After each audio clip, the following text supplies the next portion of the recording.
Од 2018 година е готов предлог на Законот за висока раководна служба, изготвен е од страна на Министерството за информатичко општество и администрација во соработка со невладиниот сектор. Целта на законот е професионализација на администрацијата со избор на директори преку јавни конкурси. Тоа значи, наместо во седиштата на политичките партии, функционерите од третиот ешалон да бидат избрани од страна на непартиски комисии, сочинети и од професионалци. Но законот остана во фиоките на Министерството. Дамјан Манчевски, министер кој учествуваше во подготовка на законот, не е дел од новиот состав на владата. Во декември 2019 година тој го промовираше законот како голем чекор кон департизација на администрацијата. Доброто управување е пред се клучно за враќање на довербата на граѓаните во институциите. Со законот за високата раководна служба ќе се остvari посебна цел од стратегијата за реформа на јавната администрација, а тоа е деполитизација на администрацијата преку зајакната примена на начелата на заслуги, еднакви можности, соодветна правична етничка стапеност, како и професионализација на високите раководни позиции.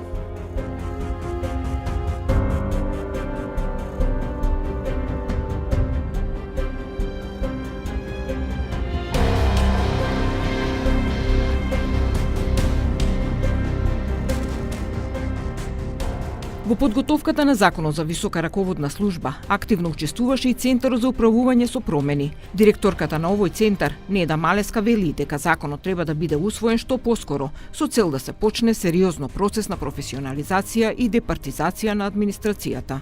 Практично се уште овој закон не е во процедура, во собраниска процедура, беше во 2019 година, беше повлечен, сега повторно треба да оди во собраниска процедура и од собраниска процедура до негово усвојување минува време. Управните и надзорните одбори, начинот на нивниот избор во 2017 и денес во 2021 не е променет, ниту пак начинот на избор на високите раководни службеници, односно оние кои што ги предводат институциите.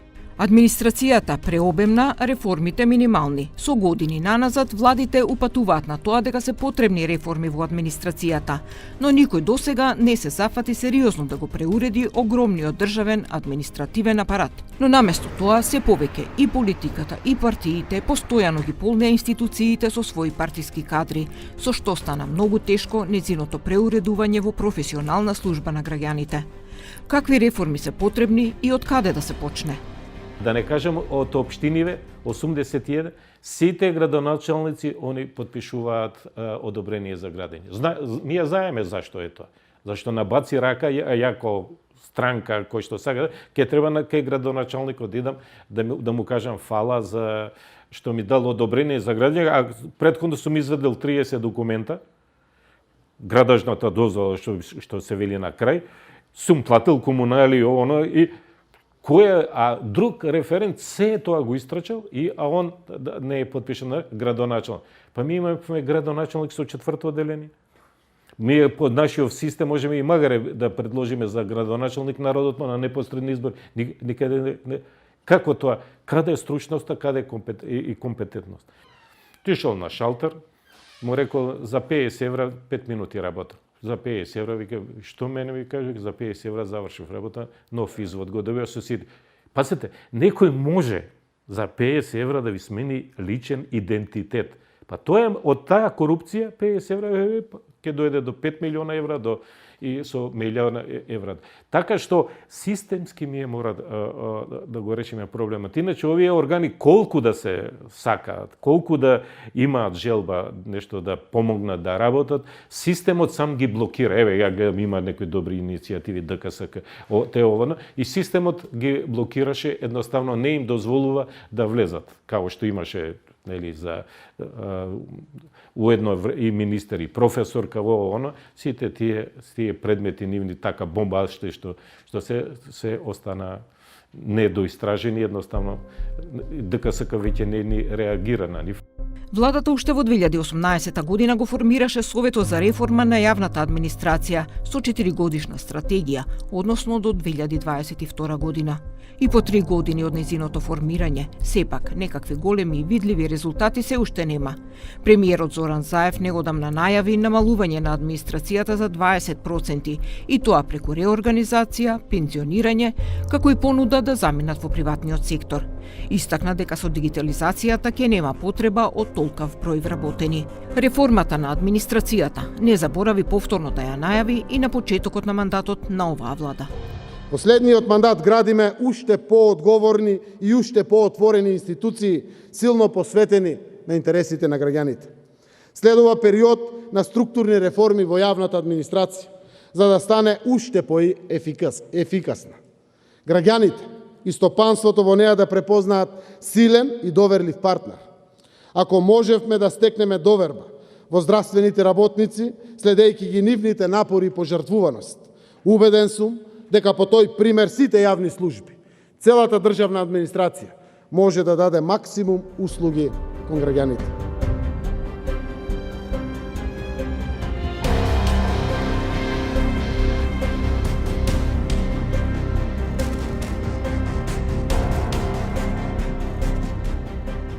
Но наспроти постојаните ветувања, бројките на вработени во министерствата укажуваат дека има пренатрупана администрација.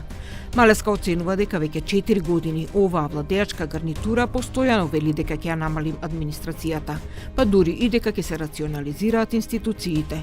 Но бројките го покажуваат сосема спротивното. Според анализите на Центарот за управување со промени, 3 до 5% годишно има природен одлив на вработени по пат на пензионирање, што е доволно за постепено намалување на јавниот сектор, но новите вработувања се двојно поголеми. Денеска, 2021 година, тоа се веќе 4 години од мандатот на оваа влада, имаме бројот на вработени во јавниот сектор е зголемен од 128 во 1722 во 2017 година на сега 132.900 во 2019. Се уште го немаме последниот извештај од страна на Министерство за информатичко општество и администрација. Допрва го очекуваме, тој број верувам ќе биде и поголем. Тука не е вклучен бројот на оние кои што заминуваат во пензија, значи дека оваа бројка во апсолутен износ расте и веќе и повеќе од ова што ги прикажуваат овие бројки. Значи, јавната администрација продолжува да се зголемува. Бројот на институции продолжува да расте, само во минатата година имаме 5 нови институции. Администрацијата е клучна за демократијата. Ефикасна администрација значи функционална демократска држава. Политичкиот аналитичар Александар Кажаловски вели дека администрацијата е преобемна и во старт треба да се преполови за да стане функционална. На Фејсбук се појави пред некое време записник од седница на владата на Социјалистичка република Македонија 88, која се барало да се прошири администрацијата за 1000 нови вработени за да нема социјални притисоци. Заклучокот бил дека нема можност за такво нешто да се направи по цена на социјални немири, бидејќи во тој случај администрацијата ќе надминала границата на економска исплатливост од 40.000 вработени. Со денешната бројка од над 130.000 изгледа неверојатна таа приказна, но сосема добро функционирала во социјализмот администрацијата и со 40.000 вработени. И јас сметам дека во старт треба да се преполови, а богами да се намали за 80%.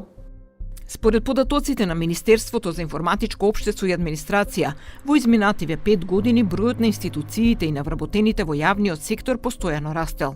Со ова, преобемната администрација секоја година примила по околу 1000 вработени. Единствено пад на бројот на административци имало во 2017 година, но една година потоа се забележува скок на бројот на вработените.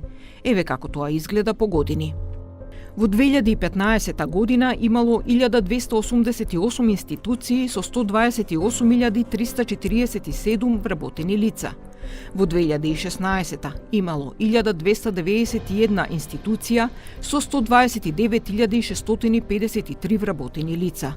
Во 2017 имало 1299 институции со 128.722 вработени лица. Во 2018 имало 1314 институции со 132.068 вработени лица. Во 2019 имало 1324 институции со 132.900 вработени лица. За последната 2020 година се уште нема податоци, бидејќи рокот за поднесување извештај е до крајот на првото тримесечие, односно до крај на месец април. За тоа каква е состојбата со број на вработени, побаравме информации од сите министерства, а одговор добивме само од дел од нив. Во Министерството за економија има 134 вработени и 13 на определено време. Министерството за образование има 221 вработен. Министерството за локална самоуправа според систематизацијата има 54 вработени, иако предвидено е да има 81 вработен. Министерството за внатрешни работи има 11.788 вработени. Министерството за култура 139 вработени. Министерството за одбрана 863. Министерството за земјоделство, шумарство и водостопанство 1007 вработени. Министерството за правда 225. Министерството за труд и социјална политика 247. Министерството за политички системи и односи меѓу заедниците 1209 вработени. И токму ова министерство со кое раководи Артан Груби, во кое со години наназад на име рамковни вработувања се трупа административци кои земаа плата, а не доаѓаа на работа, ја заокружи процедурата за прераспределување на овие вработени. Министерот за информатичко општество и администрација Јетон Шакири претходно најави дека овие вработени, доколку два пати одбијат понуда, ќе добијат отказ. По подготвување на списокот, тие што нема да прифаќа според законот, нацрт законот, ќе се префрла во трансфер листата во Министерството за информатичко општество. Во таа трансфер листа ќе се понуди и втора опција, но ако не го прифаќат и тоа, ќе се раскине работниот однос. Политиката и партијата длабоко навлегува во државниот апарат. Според дел од аналитичарите, ќе биде многу тешко администрацијата да се врати на професионалните стандарди и институциите да се ослободат од духот на политиканство. На партиите тоа не им одговара и за жал се направи таква една клиентелистичка спрега да и што потекнува период од доживувањето на државата како решавач на сите проблеми, особено за вработувањето, што се влече уште од социјализмот и од погрешната фраза нели учи факултет за да не работиш и туку да се пикнеш во администрација и тоа да биде кариерата, што е погубно за државата само по себе, но партиите тоа го користат како повратна врска за гласање, односно да враќање на услугата, условно речено на вработување, за потоа да добијат гласови и за жал тоа претходната влада на ВМРО ДПМН го усоврши бајаги, ама не гледаме дека на оваа новата влада на СДСМ нешто прави во врска со тоа. И покрај најавите на последните избори од премиерот заев дека има посветено за 20% да се намали, ние само гледаме дека продолжи да се зголемува. Веројатно и од тие причини бројот на администрацијата постојано се зголемува, бидејќи тука станува збор за апетити од страна на сите партнери во власта, на политичките партии и од контролата на администрацијата од која што очигледно не се откажуваат.